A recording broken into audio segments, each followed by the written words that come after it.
नमस्कार, तुमच्या आमच्या कुकिंग शोमध्ये मी तुम्हा सर्वांचे स्वागत करते। आज आपण वर्षभर टिकणाऱ्या मेथंब्याची रेसिपी पाहणार आहोत। तर चला मग रेसिपी बनवण्यास सुरुवात करूया। त्यासाठी येथे मी एक कैरी घेतली आहे। आता आपण या कैरीची संपूर्ण साल काढून घेणार आहोत।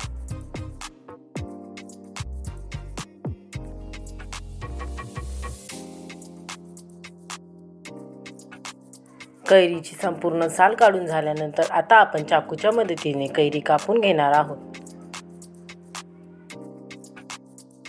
आपण कैरीच्या अशा प्रकारच्या उभ्या चिरा करून घेणार आहोत। आता आपली संपूर्ण कैरी कापून झाली आहे। आता इथे मेथंबा बनवण्यासाठी मी कढईमध्ये तेल गरम होण्यासाठी ठेवले आहे। तेल गरम झाल्यानंतर आता आपण त्यामध्ये 1 टीस्पून मोहरी, मेथंबा वर्षभर टिकण्यासाठी त्यामध्ये तेलाचा वापर थोडा जास्त प्रमाणात केला जातो।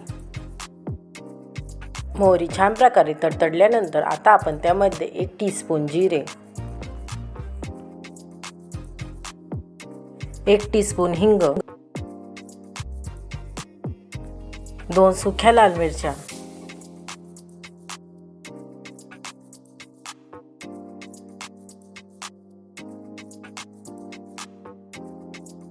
हाफ टीस्पून मेथी दाणे,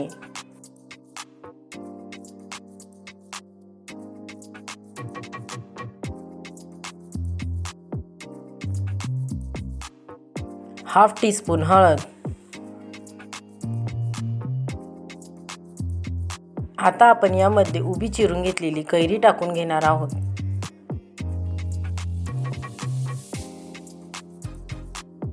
आता आपण हे सर्व चांगल्या प्रकारे मिक्स करून घेऊ।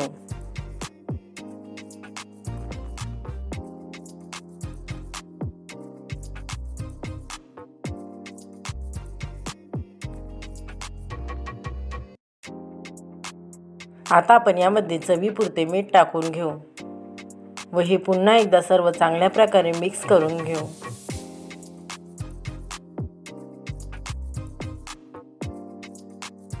आता आपण या कढईवर झाकण ठेवून 5 मिनिटांपर्यंत ही कैरी चांगल्या प्रकारे शिजवून घेऊ। 5 मिनिटांनंतर आता आपण कढईवरचे झाकण काढून घेऊ। तुम्ही पाहू शकता आता आपली कैरी चांगल्या प्रकारे शिजली आहे।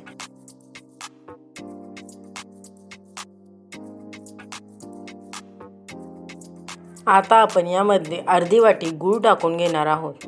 येथे मी 1 वाटी कैरीसाठी अर्धा वाटी गूळ घेतला आहे। आता आपण हे सर्व चांगल्या प्रकारे मिक्स करून घेऊ।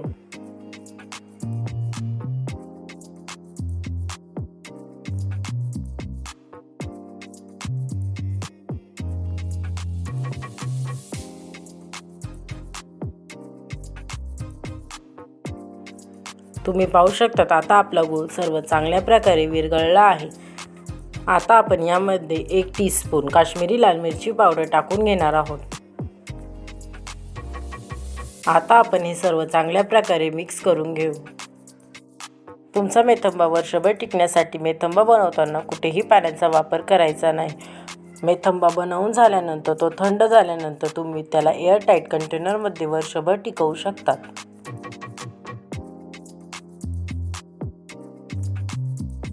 आता आपला वर्षभर टिकणारा मेथंबा बनवून तयार आहे।